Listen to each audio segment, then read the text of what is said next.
Bienvenidos al episodio 34 de Sabiduría Franciscana. Mi nombre es hermana Michelle Allier y hoy soy su anfitriona. Estoy encantada de tener con nosotros a la hermana Elise Sagau. Hoy reflexionaremos juntas sobre un valor central en la vida franciscana y en la vida del Evangelio, meditando sobre nuestra conversión. Bienvenida, hermana Elise. Muchas gracias. Estoy muy feliz de estar aquí contigo, Michelle. Genial. Elise, creciste en Sauk Center, Minnesota. Eres la mayor de dos niñas que se graduaron en la escuela secundaria en San Francisco, en Little Falls. Ingresaste a la Hermandad Franciscana y luego a la educación superior en el Colegio de St. Catherine en St. Paul. Luego regresaste para enseñar inglés, francés y educación en la misma escuela secundaria San Francisco durante 10 años más. Después del Vaticano II, en la década de 1960, comenzaste a hacer trabajo de catequesis en parroquias y a nivel diocesano con énfasis en la educación de adultos, continuando con estudios de educación religiosa en la Universidad de Seattle. Cuando regresaste a Little Falls, te convertiste en miembro del personal del recién fundado Centro de Desarrollo Cristiano St. Francis y comenzaste tus estudios de teóloga en la Escuela Jesuita de Teología en Chicago. Avanzando entonces, en 1984, nuestros caminos se cruzaron por primera vez. Fuiste nombrada vicedecana de los estudiantes de la Escuela de Teología de la Universidad de St. John, el seminario oficial de la diócesis de St. Cloud, y fuiste miembro del personal del seminario y supervisora de los estudiantes laicos residentes, entre los que me incluyo. Recuerdo que me ayudaste a encontrar fondos para becas para poder continuar mis estudios como una joven laica que trabajaba en una parroquia de Minneapolis. Y te agradezco, incluso ahora por eso. Luego fuiste elegida para el liderazgo en nuestra congregación, después de lo cual obtuviste una maestría en estudios franciscanos en el Instituto Franciscano ubicado en la Universidad de St. Bonaventura en Nueva York. Y allí te quedaste 8 años más para trabajar como editora de las publicaciones del Instituto Franciscano. Regresando luego a Minnesota, continuaste tu labor de educación y formación espiritual a través de la escritura, charlas y retiros, y más recientemente escribiste una historia de nuestra congregación religiosa que fue publicada en 2018. Ahora estás viviendo en la casa madre en Little Falls. Continúas escribiendo y dando conferencias, especialmente sobre asuntos franciscanos. Y a los 87 años, y 2 años completos después de la epidemia de COVID, aprecias cada vez más el valor de vivir un día a la vez. Y Liz, estoy muy agradecida por nuestra amistad y amor mutuo, por la espiritualidad franciscana y la vida comunitaria a lo largo de los años. Estoy feliz de que estés con nosotros en el podcast de hoy. Pasando ahora al contenido de nuestra conversación de hoy, me gustaría abordar que en esta rama de la tercera orden regular de la familia franciscana, nuestra regla, nuestra forma de vida, habla de conversión, cómo volverse a Dios y al prójimo. ¿Qué significa para ti la conversión? ¿Y cómo has crecido en ella a lo largo de los años? Bueno, tengo que decirte que en mis años de vejez me he dado cuenta que la conversión significa un proceso de vida por el cual cada uno de nosotros crece y madura hasta convertirse en un ser humano tan completo como sea posible. Y este proceso implica una especie de etapas, creo, o pasajes.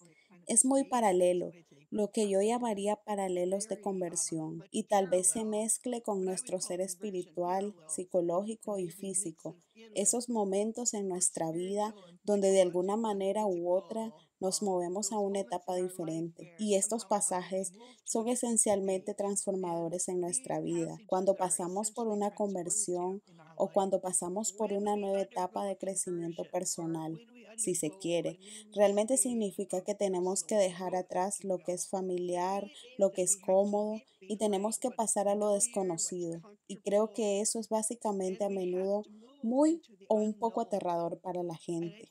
Ha sido aterrador para mí en diferentes momentos de mi vida, pero hay una especie de momento que llega cuando tienes este tipo de presión y tal vez sea una invitación para ir a algún lado o ser parte de algo o para incluir algo en tu vida que es más grande de lo que has tenido antes.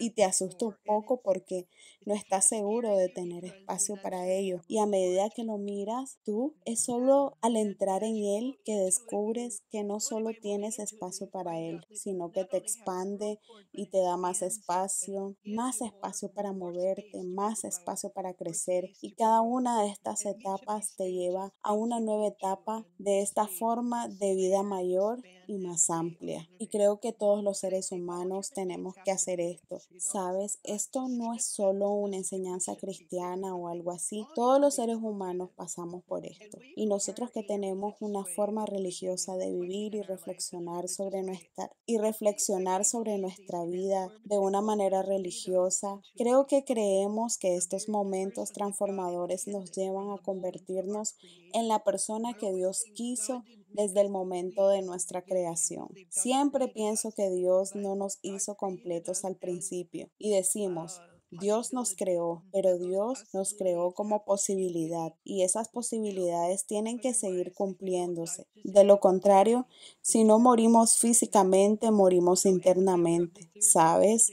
Entonces, como miembro de la Tercera Orden de San Francisco, comprendo que San Francisco entendió realmente la conversión y lo entendió como volverse cada vez más grande hacia Cristo y hacia el Evangelio vio en el Evangelio. Lo vio como una fórmula universal para el crecimiento humano y para el tipo de crecimiento que Dios quiere para nosotros. Y vio en Cristo un modelo absoluto de lo que puede ser la vida humana.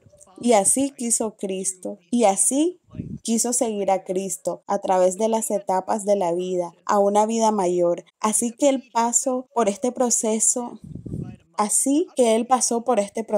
de tal manera que él mismo, Francisco, pudo entonces proporcionar un modelo para otras personas y fueron atraídos a su espíritu y a su manera de entender. Cuando vieron a Francisco, cuando se enteraron de Francisco, cuando entraron en contacto con Francisco, dijeron, oh, quiero ser así. ¿A eso te refieres con seguir a un líder espiritual? Tú dices, quiero ser así. Y así empezaron a aprender de Francisco y comenzaron a seguirlo. Y sabes, no es algo antinatural, es muy, muy natural porque es parte de nuestra naturaleza ser así, ser personas en crecimiento, estar creciendo más allá de donde estamos hacia una forma más grande y más completa de nosotros mismos. Eso es hermoso.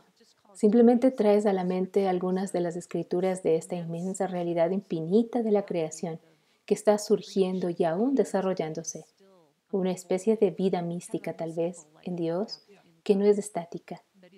No hemos terminado de crecer con una conversión. Estamos en continua conversión o crecimiento.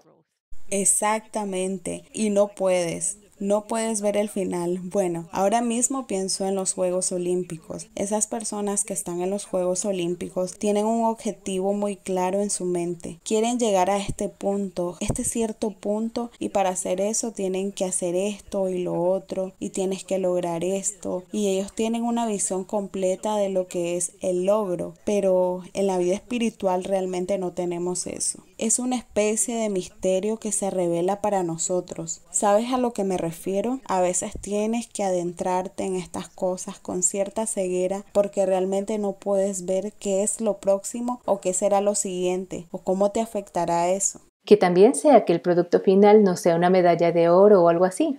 Es que cada persona crezca en el potencial que tiene. Dios es tan grande que hay tantas manifestaciones de cómo se ve el amor. Mansedumbre, paciencia, en cada persona. Y eso me encanta de la tradición franciscana. Sé lo mejor de lo que eres, no de otra persona, sino de tu verdadero yo. Sí, sabemos que tenemos eso en nuestra tradición franciscana, lo que el beato John Duns Scotus llamó la unicidad de cada cosa que existe. Es solo lo que es y no lo que otra cosa es. Y simplemente encuentro que es tan fascinante pensar que nuestra teología nos lleva a este tipo de visión propia. Exactamente. ¿Cuál es el término técnico? ¿Hacheitas? Creo que se ha mencionado. Ah, sí, lo olvidé. Hacheitas, así es. Sí. Qué palabra tan maravillosa. También pondremos un enlace a eso en las notas del programa. Está bien. Sí, hermoso. Bueno, entonces, ¿qué tal si puedes compartir algo de tu experiencia en tu propia vida de volverte a Dios y al prójimo? ¿Qué es lo que te atrajo al estilo de vida franciscana? ¿Y qué es lo que te ha sostenido durante muchas décadas? Bueno, supongo que como empiezas en la vida hace una gran diferencia en cómo se desarrolla tu vida. Crecí en un hogar donde mi madre era una mujer católica irlandesa muy devota y nosotros los niños vivíamos en una atmósfera en la que Dios parecía siempre muy real y presente y a veces un poco aterrador. Tengo que admitirlo, pero nuestras prácticas católicas siempre fueron parte de nuestras vidas. Ya sabes, la misa diaria, cuando desde que nos hicimos un poco mayores, en fin, empezamos a ir a las escuelas católicas y a la misa diaria, lo que era parte de nuestra vida.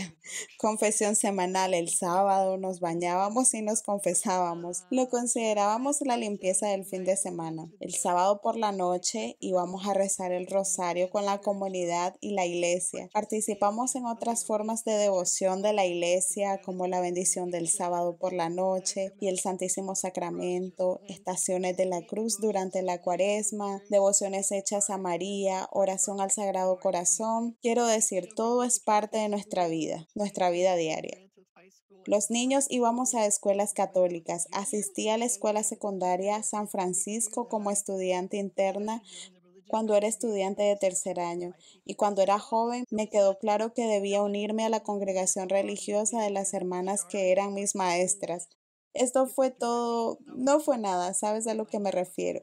No hubo nada en el camino hasta aquí que me distrajera o que me hiciera cambiar de dirección.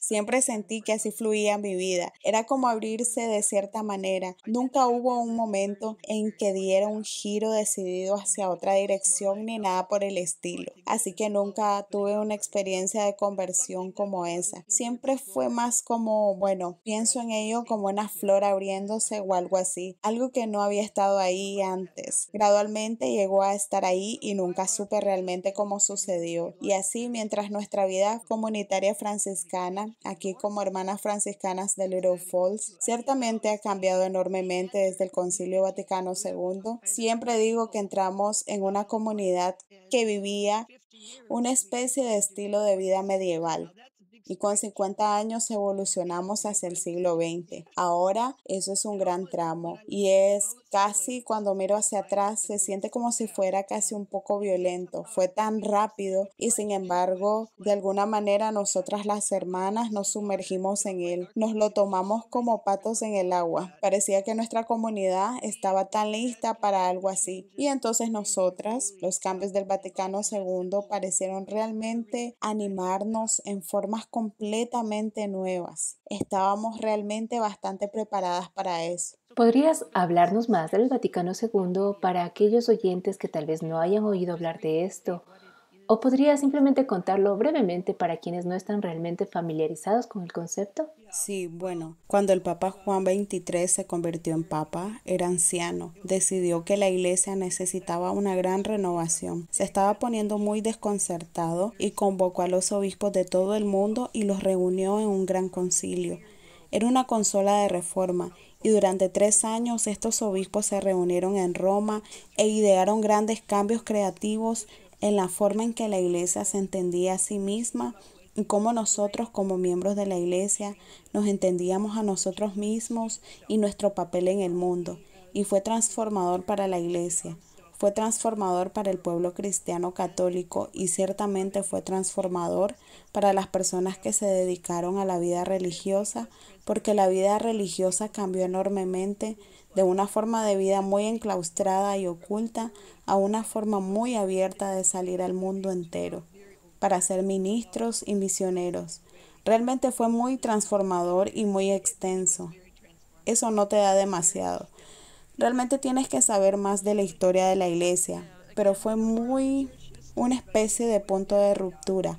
Hablar de un momento transformador era eso para la iglesia. Y nuevamente recordaremos poner esto en las notas del programa para guiar a las personas hacia mayor información, porque de alguna manera esa transformación radical de esta institución global tal vez prefiguró o fue parte de un movimiento más grande de instituciones transformadoras para encontrarse con necesidades y no encerrarse en una forma histórica. Así es, sí. Genial, gracias por eso. Así que viviste esto en la comunidad y todavía eres franciscana. Bueno, sigue adelante. Probablemente más franciscana que nunca. Entonces lo que sucedió fue, después del Vaticano II, las personas que pertenecían a comunidades religiosas y órdenes religiosas fueron desafiadas a volver a sus raíces y nos habíamos desviado de ellas y nos volvimos bastante rígidos. Y creo que de todos los religiosos, los franciscanos probablemente al volver a sus raíces descubrieron la gran libertad que tenía Francisco en su fundación original y el tipo de espiritualidad que habíamos estado practicando era bastante forzada y como, bueno, no sé, no era muy creativa, pero fue después de que comenzamos a volver a nuestras raíces, lo que simplemente significaba volver y estudiar nuestra historia desde la época de Francisco y leer los escritos de Francisco en lugar de cómo nos dijeron los papas que fuéramos o cómo nos dijeron los obispos que fuéramos. Realmente nos dio una visión diferente de cómo podríamos estar en nuestro mundo de hoy de una manera completamente nueva. Y creo que nos comimos eso y cambió mucho nuestra comunidad y nos dio, no quiero decir una mayor libertad porque no creo que esto fuera tanto un problema de libertad. Era una cuestión de comprensión y de cómo éramos realmente y cómo podíamos ser realmente en términos de ser personas de la iglesia en nuestros propios tiempos. Porque no era solo una iglesia la que estaba cambiando en ese momento. El mundo entero estaba cambiando en ese momento. Hubo un gran cambio cultural de todo el mundo y fuimos parte de eso y nos dimos cuenta de que para ser franciscanos teníamos que ser parte de lo que estaba pasando en el mundo. Tuvimos que caminar con la gente que estaba caminando en el mundo y no estábamos separados de todo eso. Así que creo que fue una especie de, no solo fue una apertura y una invitación a una mayor libertad, fue una especie de imperativo moral para llegar a maneras completamente nuevas y más efectivas. Eso es genial. Y estábamos hablando de mediados de la década de 1960 y las décadas posteriores. Así es, sí, los 60. Y sí, los 60 y los 70 fueron años de gran transformación para nosotros. Sí, y al situarme en mi propio recorrido, así crecí en ese tiempo. Yo era bastante pequeña durante el Concilio Vaticano II, pero cuando fui adulta, eso fue realmente mi formación en la fe. Fue una entrada a una comprensión más amplia de la Iglesia y el mundo. Así que recuerdo algo antes del Vaticano y experimenté la transición, pero mi vida real como adulta fue posterior al Vaticano II. Y sí, fueron grandes cambios, incluso desde que estuve, para quienes de ustedes lograron experimentar eso. ¡Wow! Una vez que la pelota empezó a rodar, no dejó de rodar. Sí, bueno, y creo que la pelota sigue rodando en la sociedad en general y en otras instituciones todavía hoy, ¿no es cierto? Sí, definitivamente. Sí, la habilidad de conversión quizás nos ayude a mantenernos al día con el llamado al cambio, ser relevantes y significativos y tener algo que decir a una realidad contemporánea, sea lo que sea para darle un punto en el tiempo. Sí, bueno, ya sabes, hablando de rodar la pelota, no quiero sacar mis conclusiones de que realmente rodamos con la pelota. Quiero decir, para mí es una forma de vida verdaderamente transformadora y significa que siempre estás haciendo mucho discernimiento y realmente profundo. El tipo de discernimiento que te ayuda a entender si este es un camino efectivo a seguir o no es un camino efectivo a seguir, o de esta manera es útil y de esta manera no es útil. No solo te catapultas hacia adelante, ¿sabes? Hay mucho que reflexionar, hay mucho de lo que llamamos discernir, cuál es la mejor manera, y en nuestro discernimiento, en nuestro enfoque en tomar tales decisiones, creemos que realmente necesitamos estar abiertos al espíritu para que nos atraiga de maneras que quizás no hayamos pensado antes y nos aleje de lo que pensamos que era una buena manera a una manera que no habríamos soñado. Dios no siempre cumple con nuestras agendas. Sabes, tenemos nuestra propia agenda y ciertamente estamos aprendiendo que en nuestra comunidad tenemos esta forma de ver las cosas. Tenemos nuestra agenda y por Dios, las cosas no salen así. Y luego nos estamos adaptando a esto todo el tiempo y nos preguntamos todo el tiempo, ¿sabes? ¿Y ahora qué? ¿Y ahora qué? Y vamos tomando esas decisiones sobre la marcha. Sí, sí. Y una de las cosas hermosas, un regalo que diría que ha sido mi experiencia en la vida religiosa, antes de unirme a Little Falls, y estaba en un ministerio de la iglesia y estaba profundamente comprometida, pero quería más de hagámoslo juntos.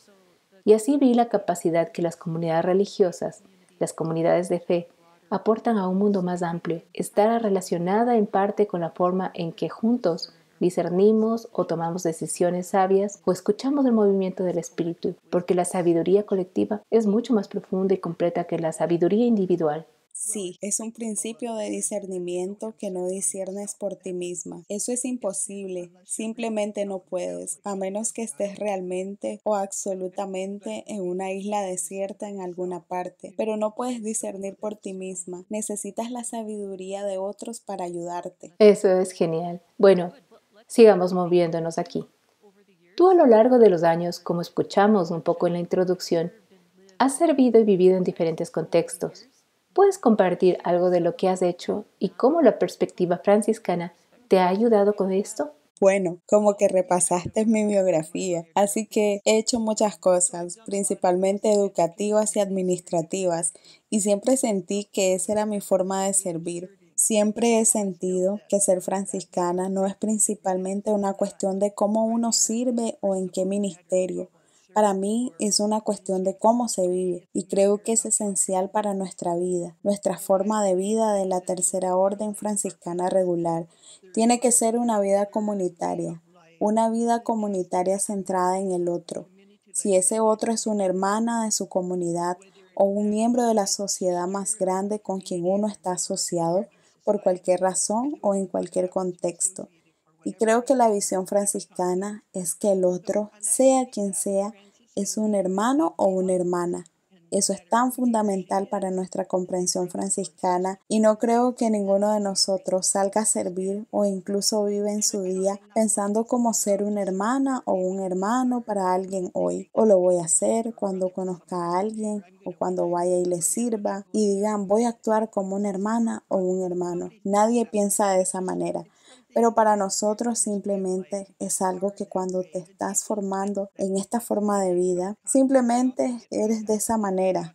Y la gente siente eso con nosotros cuando entran en contacto. A menudo recibimos comentarios sobre eso, sin nuestra conciencia en absoluto, pero creo que esta visión de ser hermana o hermano, no solo siendo hermana o hermana, sino reconociendo al otro como una hermana o hermano, se extiende incluso a la creación más extensa. Y esto también es muy franciscano, ya sabes, la tierra y todo lo que soporta, el sol, la luna, las estrellas, el universo, todo eso es parte de una vasta relación y todos son dignos de atención y respeto y todos nos hablan de Dios, fuente de todo bien. Entonces quiero decir, eso es muy franciscano. No es solo franciscano, sino que es un poco la forma en que somos moldeados y formados y cómo nos miramos en nuestro mundo. Entonces, cuando hablas de lo que has hecho a lo largo de tus años, bueno, puedo repasar la lista y tú repasaste esa lista, pero siempre siento que no es lo que tú haces, porque lo que haces es solo un vehículo para que seas así en el mundo. ¿Sabes a lo que me refiero? Entonces, esa no es realmente una respuesta directa a tu pregunta, pero realmente creo que es algo fundamental. Sí, sí, volviste a centrarte en quiénes somos, no en lo que hacemos.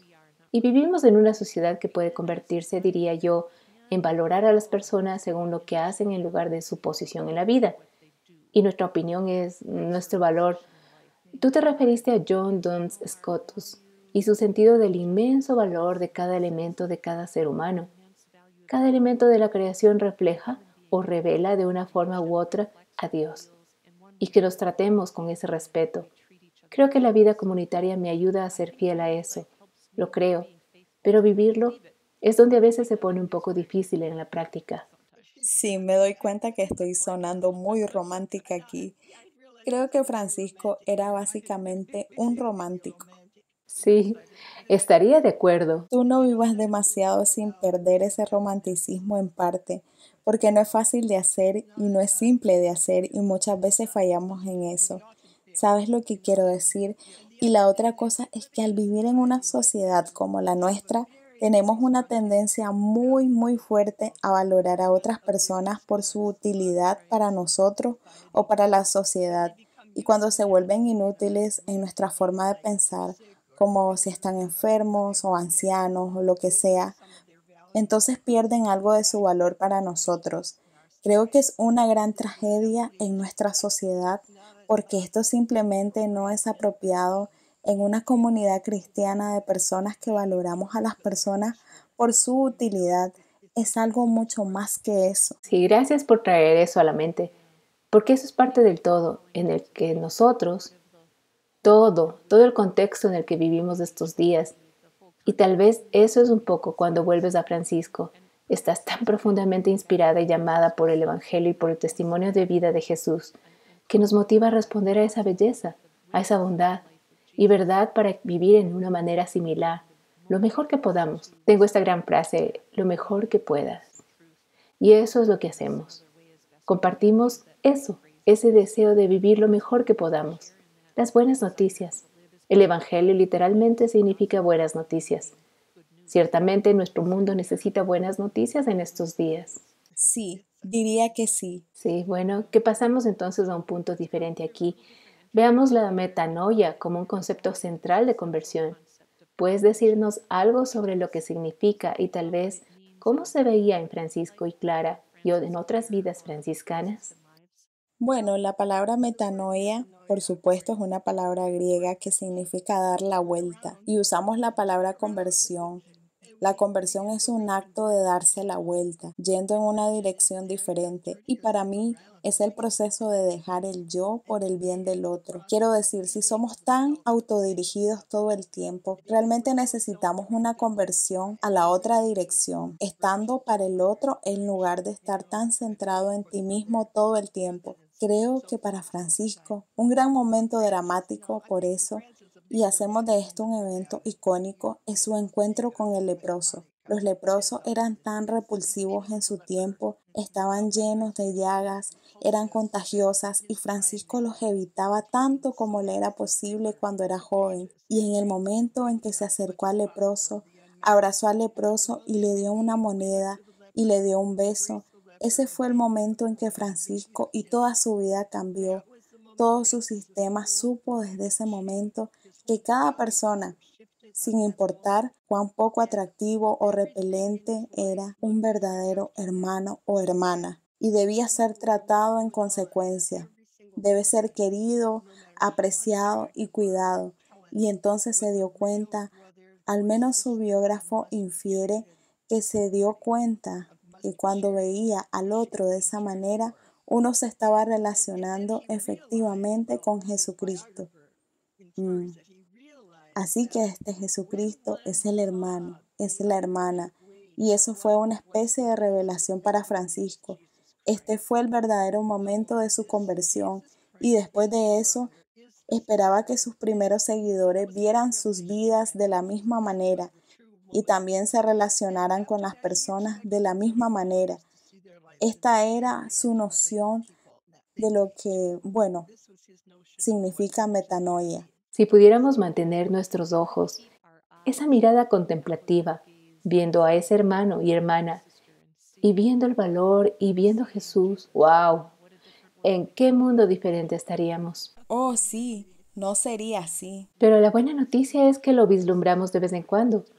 Pienso en mí misma, como cuando voy a la naturaleza, salgo por un día, veo a un nuevo niño, soy testigo de un tierno abrazo, lo que sea que vuelva a despertar en mí ese sentido de parentesco o de conexión.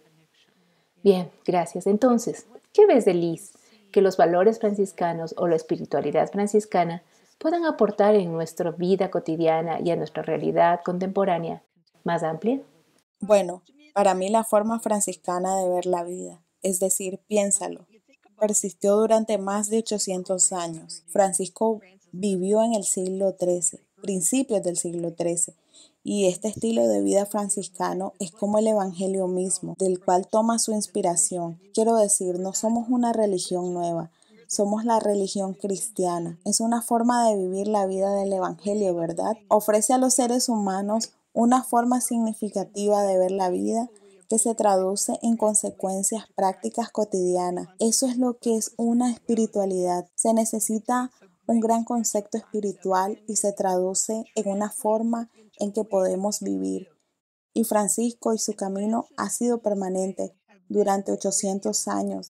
atractivos para los seres humanos. Ahora me sigo preguntando, ¿cómo es posible que este pequeño individuo, hace más de 800 años, comenzó algo que fue tan tremendo, con tanto poder, que simplemente se extendió por todo el mundo y todavía continúa, y sigue funcionando y todavía parece tener un poder increíble? Sí, sí, Parece trascender cualquier punto de vista que piense en la vida como llano o sin sentido. ¿No es así? Quiero decir, le da un color, le da textura a nuestra vida en formas que son únicas para la tradición particular que es. Y entendemos a través de nuestro camino franciscano, que es básicamente un camino evangélico, que la vida es un puro regalo y cada día debe ser apreciado y recibido con gratitud. Y si vivimos de esa manera, les digo que eso sería todo. Ese sería el compendio de este entendimiento. correcto, de acuerdo, absolutamente. El vivir en él y luego para aquellos que están más inclinados a tratar de resolver qué está pasando y por qué, también les da sentido. Sí, absolutamente. Y qué hermoso tener un punto de referencia o un contexto relacional que ayuda a dar significado y propósito a lo que a veces puede parecer aleatorio, destructivo o abrumador. Sí, eso es maravilloso. Gracias. Aprecio tu traducción de espiritualidad, de realmente encarnar las elecciones diarias, la forma de estar en el mundo. No es solo un concepto etéreo, Sí. es hermoso. Entonces, ¿qué ves como dones potenciales que la sabiduría franciscana puede traer a la vida de hoy? Bueno, así como el franciscanismo ha perdurado durante 800 años, los valores del Evangelio han perdurado durante más de 2000 años y millones de seres humanos han encontrado sentido a sus vidas en el camino cristiano, ¿no? Ahora, hace 800 años, Francisco y sus seguidores eligieron vivir el Evangelio de una manera que fuera accesible para todos, en cualquier lugar. Cruzó todas las líneas sociales y culturales y continúa haciéndolo, incluso hasta el momento presente, ¿verdad? Quiero decir, estamos hablando de cuántas personas quieren ser como los franciscanos hoy. Bueno, están cruzando líneas culturales, es cruzar líneas religiosas, líneas de tradición religiosa, lo sabemos. ¿Qué hay en eso que es tan atractivo? No se puede precisar, pero ciertamente está ahí. Y puedo ver que es católico, entre comillas es católico, en el mejor sentido de la palabra. Es una especie de universal Sí, sí. y hace accesible el Evangelio de Jesús de una manera particularmente atractiva. Y uno de mis maestros dijo una vez que el camino franciscano será efectivo mientras haya franciscanos. Así que no es algo en un libro, no es algo en una regla, no es algo en una biografía. Esta está en la vida de las personas que lo están haciendo y entonces es una forma que es contagiosa. Creo que en el mejor sentido de la palabra y solo podemos esperar. Esto es lo que estaba pensando esta mañana. Solo podemos esperar que la pandemia del franciscanismo o nuestros valores espirituales que inició el Espíritu Santo en la vida de Francisco y Clara y sus seguidores se extienda por el mundo y por todas las sociedades y provoque la conversión y la transformación de la comunidad humana. Así que creo que me gusta este tipo de pandemia. Sí, amén. Y como dices, es atractivo. Recuerdo haber conocido a los primeros franciscanos. Estuve en Steubenville haciendo un poco, ¿cómo lo llamas? Como un fin de semana de B para la universidad allí en ese momento. Y recuerdo haber conocido a dos frailes franciscanos que fueron parte de este atractivo fin de semana. Yo estaba como, ¿quiénes son esos tipos? Y lo que más me fascinó fue que me trataron como una adulta joven en un círculo evangélico que no creía que existía. Beber, bailar, rezar, a María, a los santos, al rosario, ya sabes, pensaba que eso no era cristiano. Y luego conocí a estos muchachos y es como, no sé quiénes son, no sé de dónde vienen, pero son reales, alegres y pueden tomar una cerveza y sabes que de alguna manera atraviesas esa forma intelectual que recibí cuando era joven, sabes, la católica, pero buscaba relaciones con sus compañeros y solo lo encontró en este grupo en particular. Y es como, no, pero también hay más. Hay una manera en la que podemos celebrar la vida y ser fieles al Evangelio. Y vi eso en estos hermanos o frailes franciscanos. Cuando lo llegué a saber, fue hermoso. Viven las personas, sí, sí. Genial, gracias. Entonces, ¿hay algo más que te gustaría decir a quienes podrían estar anhelando más en sus vidas en este momento? Bueno, ahora que me preguntaste, sí, por supuesto. Pensé que podrías. Para resumir, para concluir, bueno, llamamos a nuestra forma de vida franciscana, pero eso es porque hemos recibido cierta tradición espiritual histórica modelada y moldeada por Francisco de Asís, y fue una figura paradigmática que vivió en Italia en el siglo XIII y compartió un espíritu con una gran comunidad de personas, una comunidad internacional podríamos decir, pero esto es lo que quiero decir aquí, creo que es realmente importante. Pero podemos alejarnos de esa idea de una espiritualidad religiosa identificable, porque creo que una vida vivida en gratitud y generosidad, una vida abierta a las maravillas del mundo que nos rodea y la vida orientada al bienestar de los demás, una actitud humilde que no da por sentado ninguna de las oportunidades o regalos de la vida. Ahora, una vida así puede ser vivida por cualquier persona, en cualquier lugar. Los modelos de tal vida son abundantes y están a nuestro alrededor. Y cada una de nuestras vidas importa mucho en los círculos en los que vivimos y cada uno de nosotros, y no importa cuál sea nuestro trasfondo religioso, ni siquiera importa cuál sea nuestro sistema de creencias todos los días. Cada uno de nosotros decide qué tipo de vida vivirá hoy y lo que decidamos importa, hace la diferencia.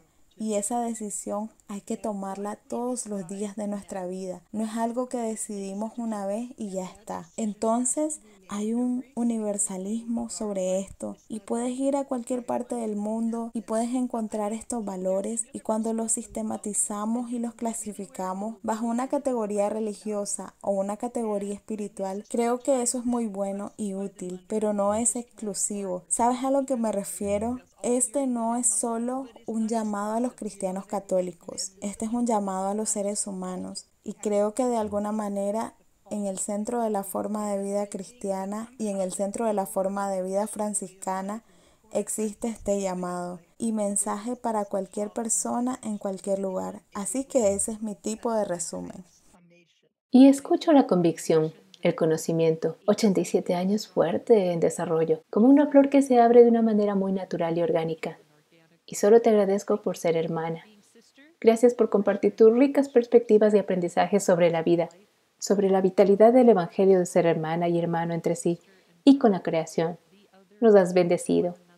Y yo a mi vez oro para que también seas bendecida abundantemente en todos los aspectos de tu vida. Una vez más, quiero agradecerte. Muchas gracias, Michelle, y por hacer estos podcasts que son tan ricos y tan útiles. Muchísimas gracias. Dios te bendiga. Adiós. Y gracias a ustedes oyentes por sintonizar el podcast. Les invito nuevamente para el episodio 35, cuando la hermana Janice Whitman hablará sobre la conversión a través del lente de la misión. Escucharán su corazón en el acompañamiento de personas y familias en los márgenes de la sociedad, así también como el acompañamiento es mutuamente transformador. Hasta entonces, que sean bendecidos con paz y todo bien.